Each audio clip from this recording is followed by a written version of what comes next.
다니엘 예언서의 말씀입니다. 내가 보고 있는데 마침내 옥자들이 놓이고 연로하신 분께서 자리에 앉으셨다. 그분의 옷은 눈처럼 희고 머리카락은 깨끗한 양털 같았다. 그분의 옥자는 불꽃 같고 옥자의 바퀴들은 타오르는 불 같았다. 불길이 강물처럼 뿜어나왔다. 그분 앞에서 터져나왔다. 그분을 시중드는 이가 100만이요 그분을 모시고 선 이가 억만이었다. 법정이 열리고 책들이 펴졌다.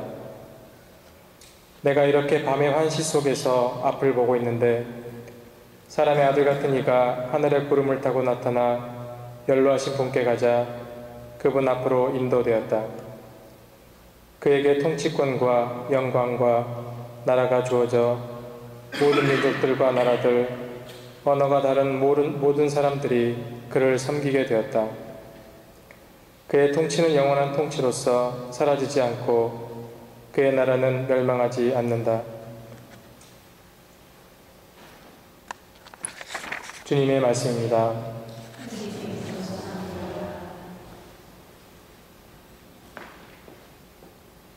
주님은 임금이시다. 온 땅 위에 지극히 높으신 분이시다. 주님은 임금이시다. 주님은 임금이시다. 땅은 즐거워하고 수많은 섬들도 기뻐하여라. 흰구름 먹구름 그분을 둘러싸고 정의와 공정은 그분 어좌의 바탕이라네. 주님은 임금이시다. 주님 앞에서 산들이 밀초처럼 녹아내리네. 주님 앞에서 온 땅이 녹아내리네. 하늘은 그분 의로움을 널리 알리고 만 백성 그분 영광을 우러러보네. 주님은 분이시다. 온 땅 위에 지극히 높으신 분이시다. 주님, 당신은 온 땅 위에 지극히 높으신 분, 모든 신들 위에 아득히 높으시옵니다. 주님은 임금이시다. 온 땅 위에 지극히 높으신 분이시다. 알렐루야. 알렐루야. 이는 내가 사랑하는 아들, 내 마음에 드는 아들이니 너희는 그의 말을 들어라. 알렐루야.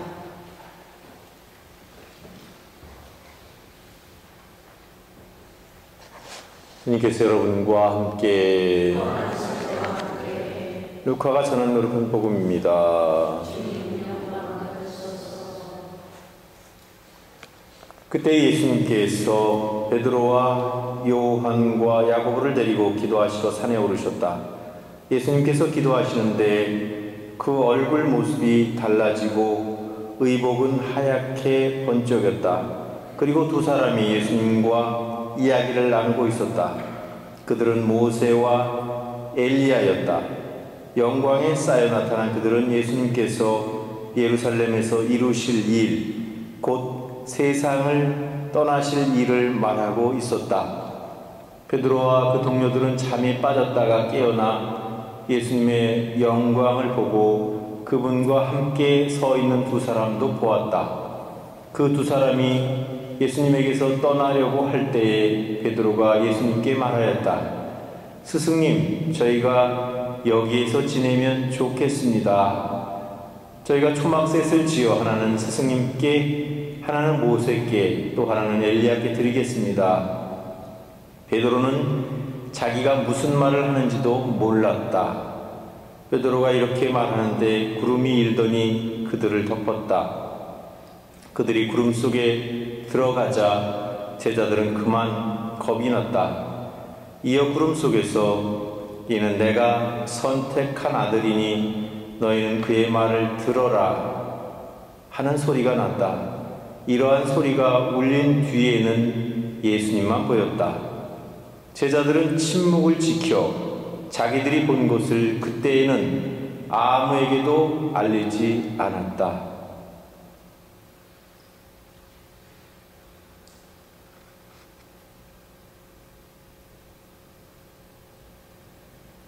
주님의 말씀입니다. 네, 오늘은 주님의 거룩한 변모 축일이라고 하는 축일입니다.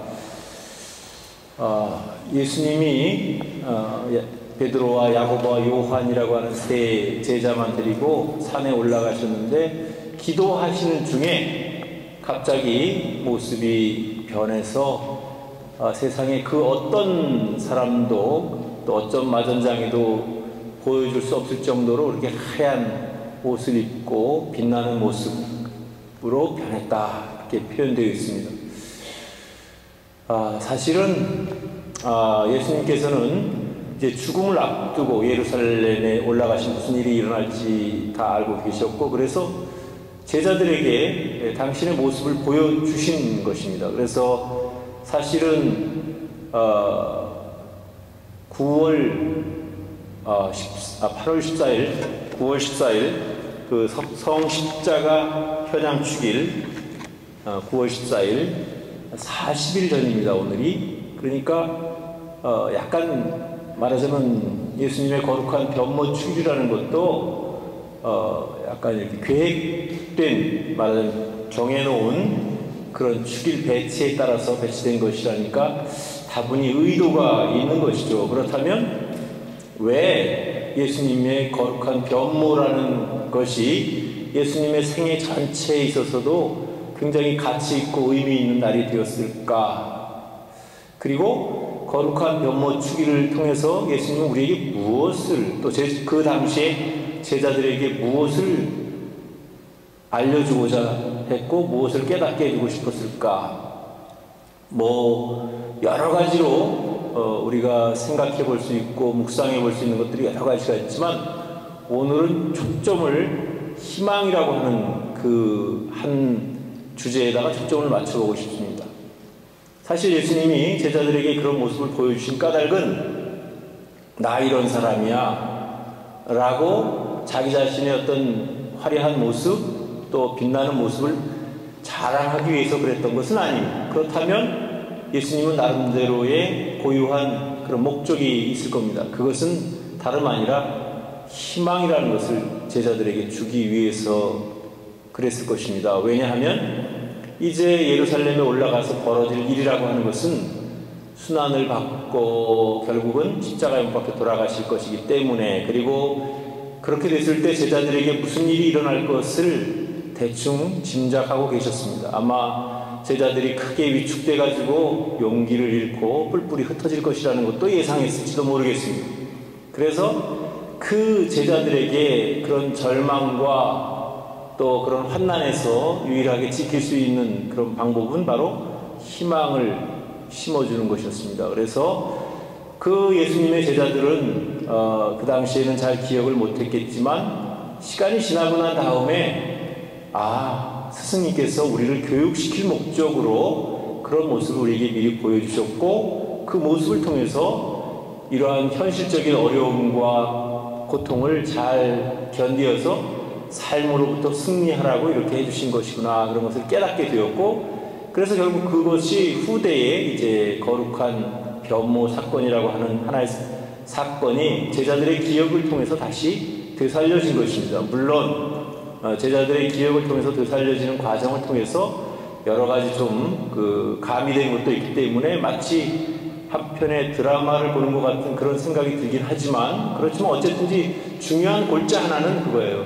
예수님은 죽음을 목전에 앞두고 제자들에게 희망을 던져주고 싶으셨고, 그 희망은 제자들로 하여금 세상에 아무리 어려운 고통과 힘든 일이 있더라도 그것을 극복하고 살아갈 수 있는 그런 의미를, 또 가치를 느낄 수 있게끔 해주는 가장 최종적이고 가장 최후의 그런 희망이라는 사실을 간직해 준 것 같습니다. 사실 우리도 세상을 살다 보면 이런 일, 저런 일, 이런 사람, 저런 사람 만나면서 기쁠 때도 있지만 슬플 때도 있고, 또 좌절과 절망을 느낄 때도 있고, 또 심지어는 자기 자신에 대해서 실망을 느끼고 더 이상 한 걸음도 뗄 수 없는 그런 어려운 지경에 심리적으로, 정신적으로, 또 육체적으로 어려울 때가 있을 겁니다. 그때 끝까지 갈 수 있는 사람과 중간에 포기하는 사람의 차이는 희망을 가지고 있는 사람은 어떠한 환난이나 어떠한 어려움이 와도 그 어려움과 환난을 능히 극복할 수 있는 내적인 힘을 가지고 있고 그래서 절망하거나 좌절하지 않고 다시 한번 일어설 용기를 갖습니다. 그러나 희망이 없는 사람은 거기서 그냥 좌절하고 넘어지고 다시는 일어날 생각을 못하게 되는 것이죠. 그래서 우리 모든 사람들에게 희망이라고 하는 것은 매우 소중하고 중요한 의미를 주는 것이라고 볼 수 있을 것 같아요. 여러분들이 만약에 이제 이 세상을 살다가 생을 마감할 때가 되면 자녀들에게 무슨 모습을 보여주고 가고 싶습니까? 죽음을 앞두고 있다고 했을 때 자녀들에게 어떤 모습을 보여줌으로 인해서 자녀들이 세상을 살면서 굳굳하게 또 희망을 가지고 살 수 있는 모습을 보여줄 수 있을 것 같습니까? 그러니까 그것은 뭐 행동으로 보여줄 수도 있고 또는 말로 유언으로 이렇게 할 수도 있겠죠. 과연 여러분들은 여러분의 어떤 모습을 과연 자녀들에게 보여주고 싶은지 한번 생각해 보면 좋겠습니다. 그래서 예수님께서도 제자들에게 희망이라고 하는 그런 큰 위로를 주었듯이 우리도 우리가 사랑하는 자녀들에게 늘 희망적인 모습을 보여줄 수 있으면 얼마나 좋을까. 그래서 나의 화려한 모습 또 나의 잘 나가는 모습이 아니고 나의 진실된 모습 또 부끄럽지 않은 모습 그런 모습을 자녀들에게 보여주는 것이야말로 가장 큰 희망이고 또 그런 희망은 계속해서 그 자녀들의 자녀들을 통해서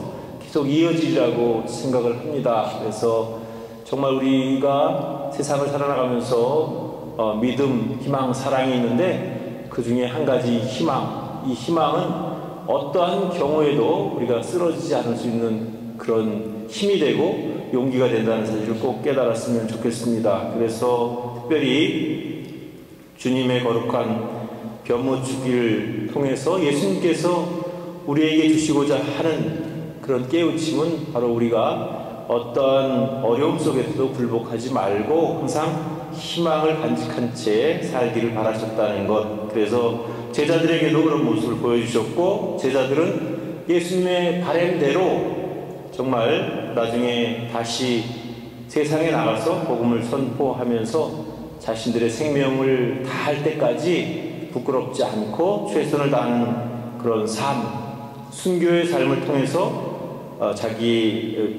자신들의 스승이신 예수님의 뜻을 받들 수 있었다는 사실을 우리가 꼭 기억했으면 좋겠습니다.